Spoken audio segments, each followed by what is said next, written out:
नमस्कार. आजच्या भागामध्ये आपण बघूया, इथे आता मंजिरीने जेवढ्या चादरी विकलेल्या असतात तेवढ्या ग्राहकांनी परत केलेल्या असतात. कारण त्याच्यामध्ये रायाच्या माणसांनी ज्या काही फाटलेल्या आणि खराब झालेल्या चादरी असतात त्या ग्राहकांना आता परत द्यायला सांगितलेल्या असतात. आणि हे सगळं नाटक त्यांनी केलेलं असतं त्यांचा धंदा बसण्यासाठी. त्यांची एकही चादर विकू जाऊ नये त्यासाठी त्यांनी हा केलेला प्लॅन असतो. आणि त्याच्यामध्ये इथे मंजिरीच्या काकीने त्यांना फूस लावलेली असते. तेव्हा मंजिरी आता त्या परत केलेल्या चादरी बघत असते, खाली झालेला पैशांचा डब्बा बघत असते आणि आपल्या वडिलांकडे बघत असते. आणि प्रवीण ज्यांच्याकडून त्यांनी कर्ज घेतलेले असतात त्या माणसाचे शब्द त्याला आठवत असतात की संध्याकाळपर्यंत 80,000 रुपये परत करायचे. तेव्हा इथे मंजिरीची काकी म्हणते की आता कसे पैसे परत करता येत ना ते बघतेच मी, आणि कशा चादरीसुद्धा विकतायत. तेव्हा उमा तिथे येते आणि म्हणत असते, हे काय सगळ्या चादरी परत केल्या, एवढ्या सगळ्या चादरी कशा काय खराब निघाल्या बरं आपल्या. तेव्हा इथे आता मंजिरीच्या बाबांनी तर डोक्यालाच हात लावलेला असतो. आता काय करायचं आणि त्या प्रवीणला कसे पैसे परत करायचे हे त्यांना कळतच नसतं. तेव्हा मंजिरी म्हणत असते की आमच्या दुकानातल्या चादरी एवढ्या खराब कशा काय निघाल्या, फाटलेल्या आणि खराबसुद्धा. तेव्हा आता ती मंजिरी त्या चादरी बघत असताना डिम्पल हे नाव तिला चादरीवरती दिसतं. तेव्हा तिला कळतं की ह्या चादरी त्यांच्या नाही आहेत, म्हणून ह्या दुसऱ्या दुकानातल्या चादरी आहेत आणि त्या खोटं बोलण्यासाठी आमच्या दुकानामध्ये आणून टाकलेल्या आहेत. आणि ते सुद्धा रायाच्या माणसाने केले हे सुद्धा तिच्या लक्षात येतं. कारण आता रायाची फलटण तिथे उभी असते आणि मंजिरीचं लक्ष जातं. मंजिरी त्यांना आता जाब विचारायला जात असते. उमा म्हणते, कुठे जातेस तू? तेव्हा ती म्हणते की आई मी आलेच, तू इथेच थांब. तेव्हा आता मंजिरी त्यांच्या मागोमाग जात असते. तेवढ्यातच तिथे आता काकांच्या कानावरती शब्द पडतात की बैलगाड्यांची शर्यत आहे आणि पहिलं बक्षीस आहे 1.25 लाखाचं.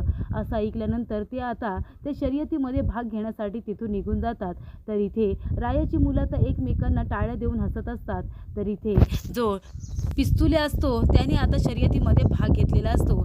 तेव्हा तिथे मंजिरी येते आणि म्हणते, हे काय केलं तुम्ही? तुम्ही ह्या फाटक्या चादरी आमच्या दुकानामध्ये त्या माणसांना खोटं बोलून आणायला लावल्यात. आमचं दुकान बसवलं तुम्ही. एखाद्याच्या पोटावरती पाय आणायला तुम्हाला काहीच वाटत नाही का? एवढं मेहनतीने त्या चादरी आम्ही खरेदी केल्या होत्या आणि त्या विकण्यासाठी आम्ही जत्रेत आणल्या होत्या ना. तुम्हाला लाज नाही वाटत असं वागायला? तेव्हा इथे राया येतो आणि म्हणतो, काय चाललं आहे आता? आता ही मिस फायर आपल्याला काय बोलायला आली आहे? तेव्हा इथे मंजिरी म्हणत असते की विचार ना तुझ्या या मुलांनाच त्यांनी काय केलं आहे ते. तुझ्या पोरांनी फाटक्या चादरी आमच्या दुकानामध्ये आणून दिल्या आणि आमचा धंदा बसवला त्यांनी. त्यांना बोल काय बोलायचं आहे ते. तेव्हा इथे राया म्हणतो, काय बोलते ही? हे सगळं खरं आहे का? तुम्ही काही गडबड तर केली नाही आहे ना? तेव्हा ती मुलं म्हणत असतात की नाही राया दादा, अरे खोटं बोलते ही, आम्ही असं कशाला करू, आम्ही काही चुकीचं केलेलं नाही आहे. तेव्हा इथे मंजिरी म्हणते की चुकीचं केलेलं नाही आहे ना, विचार त्यांनाच, त्यांनी आम्हाला किती त्रास दिलाय ते. तेव्हा इथे राया म्हणत असतो, गप्प बसायचं, जास्त काय बोलायचं नाही. तेव्हा इथे मंजिरी म्हणत असते, तुझ्या मुलांना सांग जास्त कुणाला त्रास द्यायचा नाही ते. तेव्हा आता मंजिरी तिथून निघून गेल्यानंतर राया म्हणत असतो, जाऊ दे, तुम्ही काही गडबड केली नाही आहे ना, मग तिला जे बोलायचं आहे ते बोलू दे. राया म्हणतो की आज शर्यत आहे, तुला जिंकायचं आहे, डिफॉल्ट अजिबात चुकायचं नाही, मानाच्या फेट्याचा प्रश्न आहे. तेव्हा इथे दुसरा मुलगा म्हणतो, आणि तसंही पहिलं बक्षीससुद्धा 1.25 लाखाचं आहे. तेव्हा इथे राया म्हणत असतो की प्रश्न हा पैशांचा नाही आहे, तर प्रश्न आहे मानाच्या फेट्याचा. आणि मी अण्णांना शब्द दिला आहे की ह्या वेळचा मानाचा फेटा हा त्यांच्याच डोक्यावरती जाणार. तेव्हा आता डिफॉल्ट जिंकायचं आपल्यालाच आहे. जिंकशील ना तू? तुझ्या मित्राच्या इज्जतीचा प्रश्न आहे. तेव्हा डिफॉल्ट म्हणत असतो, तू काही काळजीच करू नको रायादा, तुझं काम झालंच म्हणून समज. तेव्हा इथे राया म्हणत असतो की काही झालं तरी मानाचा फेटा हा अण्णांच्याच डोक्यावरती चढला पाहिजे. जो हा मान जिंकतो तो वर्षभर पंढरपूरमध्ये मानाने जगतो, हे लक्षात ठेवा, मान उंच करून जगतो. तर मंजिरी आल्यानंतर उमा म्हणत असते, अगं मंजू कुठे होतीस तू? तुला माहिती आहे का काय झालंय ते? तुझ्या बाबांनी बैलगाडीच्या शर्यतीमध्ये भाग घेतलाय. तेव्हा इथे मंजिरी म्हणते, काय बोलतेस तू? तर इथे आता शर्यतीला सुरुवात होणार असते. सगळेजण आपापल्या जागेवरती उभे राहिलेले असतात. तेव्हा इथे आता मंजिरीची काकूसुद्धा तिथे येते आणि ती बघते तर इथे काकांनी आता बैलगाडी स्पर्धेमध्ये भाग घेतलेला असतो. ती म्हणते, बघितलंस का माया, तुझ्या काकांनी आता ह्या वयेमध्ये शर्यतीमध्ये भाग घेतलाय. आता यांना सरणावर जायची वेळ आली आणि यांनी शर्यतीमध्ये भाग घेतलाय. तेव्हा इथे लगेचच माया म्हणते, ते जिंकले तर? नाही नाही, ते नाही जिंकणार. तेव्हा इथे ती म्हणत असते, जर तुझ्या तोंडातून शब्द गेलाच आहे ना तर त्याच्यावरती शिक्कामोर्तब कर. तुझा काका ही शर्यत जिंकला नाही पाहिजे, कळलं ना? तर उमा म्हणते की मंजू ते बघ तुझे बाबा तिथे आहेत. तेव्हा मंजू येते आणि म्हणते की हे काय करताय तुम्ही नाना, तुम्ही खाली उतरा बरं आता. तेव्हा इथे नाना म्हणत असतात, अजिबात नाही, मी ही शर्यत जिंकणारच. आपल्याला त्या प्रवीणरावांचे पैसे परत करायचे आहे, ते कुठून करणार आहोत आपण, त्यामुळे मी आता ह्या शर्यतीत भाग घेतलाय. तेव्हा मंजू म्हणत असते, नाना आपण दुसरा काहीतरी मार्ग काढू ना त्यांचे पैसे परत करण्यासाठी.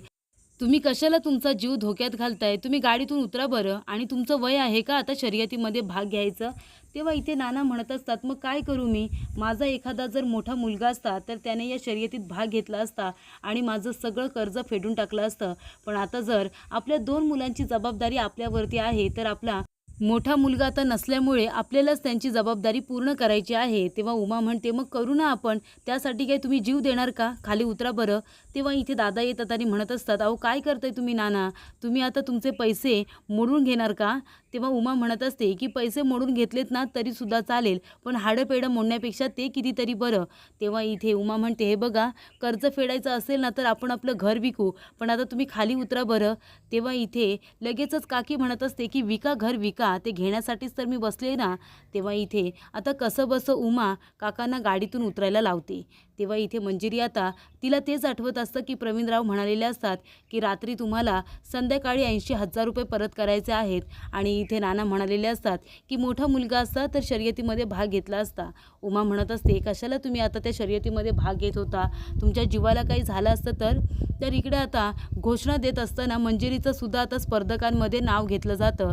तेव्हा उमा म्हणत असते, ही काय हिला अवदसं सुचले आता, ती का भाग घेते शर्यतीमध्ये, तिला जमणार आहे का, कधी केलंय का तिने?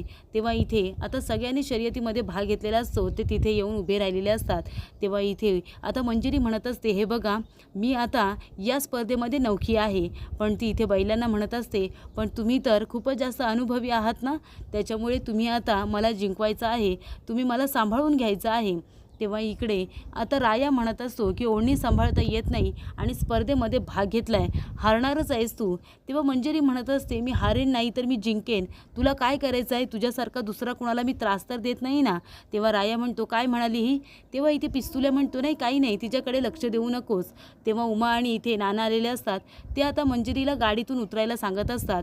तेव्हा मंजिरी काही गाडीतून उतरत नाही. इथे नाना म्हणत असतात, अगं जमणार आहे का तुला हे बाळा, तुला नाही जमणार, तू पडशील गाडीतून, तू खाली उतर बरं. तेव्हा इथे आता राया म्हणत असतो, बघितलं यांचा मेलोड्रामा, काय गरज आहे यांना स्पर्धेमध्ये भाग घ्यायची काय माहिती. तरीसुद्धा इथे आता काहीही मंजिरी न ऐकता तिने त्या स्पर्धेमध्ये भाग हा घेतलेलाच असतो. तेव्हा इकडे आता नाना आणि तिचा भाऊ साहिल यांना तिची खूप जास्त काळजी वाटत असते. साहिल म्हणत असतो की नाना हे काय, मंजूताईने या स्पर्धेमध्ये भाग घेतलाय तर आता 1 2 3 आणि आता पळवा असं म्हणाल्यानंतर सगळेजण आपल्या गाड्या घेऊन पुढे निघून जातात. मंजिरीला काही गाडी चालवता येत नसते. तेव्हा इथे ती म्हणत असते, अरे बाबांनो चला ना आता. तेव्हा राया म्हणतो, तुझ्या अशा बोलण्यामुळे ते जाणार आहेत का? तेव्हा इथे राया आता एक उकाटी देतो आणि त्या बैलांना पळायला लावतो. तेव्हा इकडे बैल आता जोरदार पळ घेतात, पण तेवढ्यातच आता गाडीचं चाक हे शेतामध्ये खचलं जातं. तेव्हा मंजिरी आता पुन्हा तिथेच थांबते. तेव्हा इथे रायाचा माणूस म्हणत असतो की राया दादा बघितलं का, गाडीचं चाक आता खचलं शेतामध्ये. तेव्हा इथे काकी म्हणत असते की बरं झालं, पड आता तिथेच आणि तिथेच थांब. तेव्हा इथे आता मंजिरी म्हणत असते, अरे बाबांनो थांबलात का, चला ना आता चला, मला जिंकायचं आहे. तेव्हा राया बघतो तर तिथे गाडीचं चाक हे शेतामध्ये खचलेलं असतं. ते बघितल्यानंतर राया आता मंजिरीची मदत करण्यासाठी येतो. तर पुढील भागामध्ये आपण बघूया, इथे आता मंजिरी जोरदार गाडी आपली चालवत असते. तेव्हा इथे आता पिस्तूला रायाचा माणूस हा मागे राहिलेला असतो आणि तो आता पूर्णपणे घाबरलेला असतो.